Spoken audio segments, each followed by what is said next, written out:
Hi, this is Alex Mitchell from the Go Tech Yourself channel, and we're talking today about so you just became a product manager and tips and tricks for things you should do now that you just became a product manager and things you maybe should avoid, things that won't be so helpful to you. So that's the topic for today. I'm excited to share it with you. So first, that's me, Alex Mitchell again, Chief Product Officer at ICX Media. You can find a lot about me on Twitter, on Medium, where I write pretty frequently, on my website. I also have a newsletter that I publish a couple times a month where I dive into tech topics, startup topics, product management topics, and more. And then also have a couple books on Amazon that are both in the product and tech space. Also, since you're watching this on YouTube, please click that subscribe button, like the video, share it with your friends, your coworkers, your family. Trying to get this YouTube thing off the ground. Really appreciate any little bit you can do to help. Thank you so much. And let's dive right in. So you just became a product manager. So first, just big congratulations. Moving into the field of product is one of the best things that happened to me. You're joining just this really exciting, dynamic career that I don't think there are many other equivalents of out there. You're basically coming up with ideas along with your teams, and you're making those ideas real. So you're really doing magic, is the way I like to describe it. You're making something from nothing, which is really exciting. But there are a lot of potential pitfalls out there, especially when you first get started and you're trying to learn what this career is about. So this is intended to just give you a few things that you should think about in that first 90 days or so, and a few things you probably should steer away from in the first 90 days, given the experience that I've had, things I've seen people do and not do in that critical time period. So first things to do, let's talk about those first things that you definitely want to kind of keep on your radar in those first 90 days, that critical period. One of my favorite things to recommend to people starting anywhere I've worked is really start talking with customers. This could even mean just start being in the conversation with customers, start attending client services meetings, understand the problems clients are having that you already have. Go talk, sit in on some prospects, sales pitch type meetings, understand what those customers are interested in. Really just start absorbing this information, the voice of the customer, and ask yourself things like, what do they actually really love about your product? What is missing? What do they not like? What's causing them pain?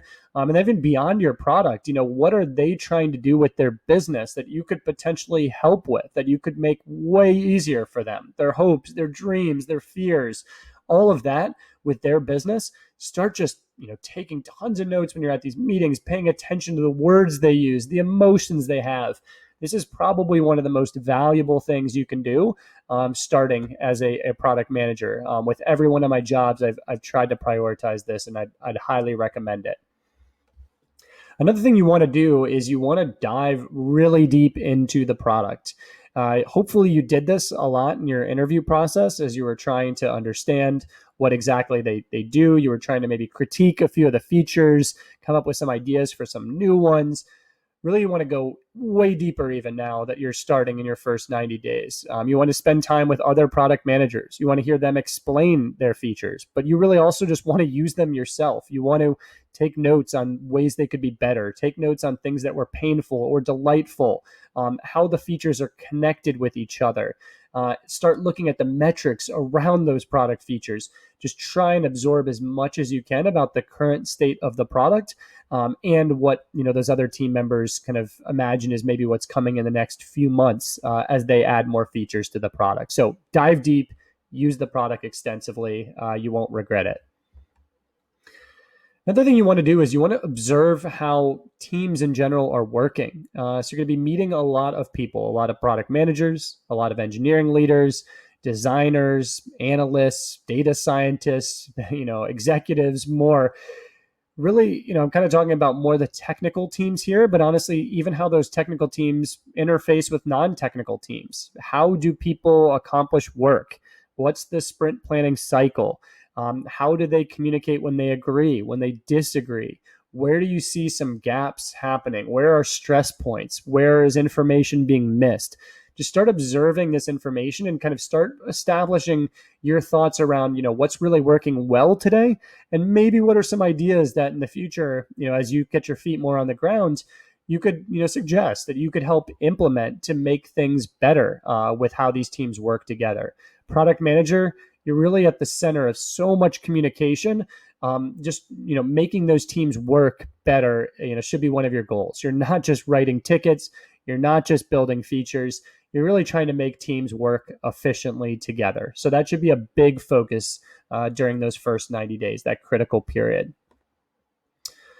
Another thing you should do is honestly take notes and reflect. And so what I'm trying to express here is there's going to be a lot of pressure to just jump in right away. You see teams maybe not working one time in some context, and you want to jump in with ideas on how to make them work better. Don't do that during your first 30 days, your first couple weeks. You want to just observe, take notes, reflect, make sure what you're seeing is actually a pattern, not just a blip that someone's bad day or just a bad meeting or something like that. So the best way I found to kind of slow yourself down is to just take notes. At the end of the day, maybe star the things that you heard a lot of times from people. End of a week, look at those notes for each day. What stars do you see a lot? What things do you hear or read in your notes coming up again and again and again? Look for those patterns, reflect. Don't feel like you have to jump in and rush right away. And that's going to be hard, especially hard for me.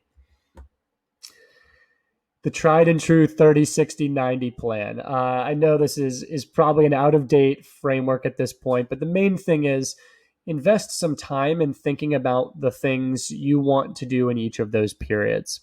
Who do you want to meet in those first 30 days? What relationships do you want to start building very strong? Those opportunities to improve process or teams, when do you want to start sharing those? That's 60 days. That feels about right. Getting feedback from other people. When do you actually want to own a team? Some of this you're going to work on with your manager, but you should kind of have this 30, 60, 90 plan up front and start filling in those details along the way. You don't need to have this ready to go from day one, but you want to, in that first week or two, start filling the 30 day, and then a week or two, fill in the 60 day, and a week or two, fill in the 90. As your feet land on the ground, as you start meeting a lot of people, you'll get some clarity here. So, it's tricky to do this all up front. You're definitely going to get some clarity, but it's just a helpful framework to start organizing some of those patterns, some of those ideas you're seeing, start to give you some dates to start to grasp on as you really kind of find your place. So those are all things to do. Here are some things to avoid.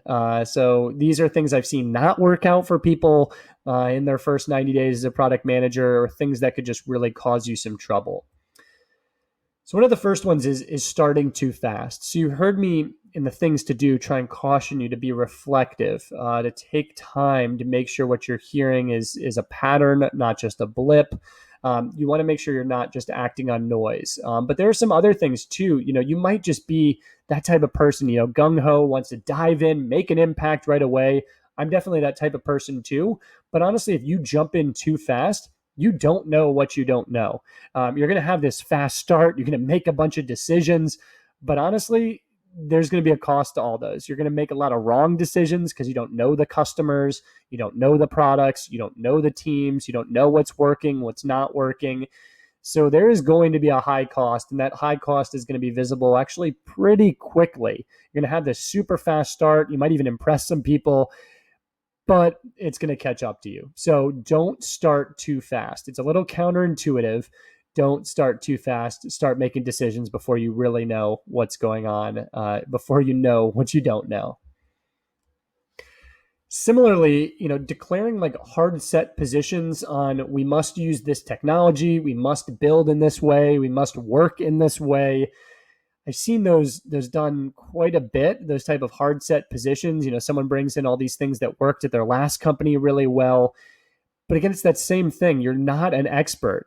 Even if you were in the same industry, you're not always an expert at how this company works, at how this culture is formed. So those positions, honestly, likely to be wrong, and really going to just build this kind of nasty brand or reputation right away as somebody who just like jumps in with opinions before they actually know what they're talking about, or has information, or has some sort of rationale, or has thought about it.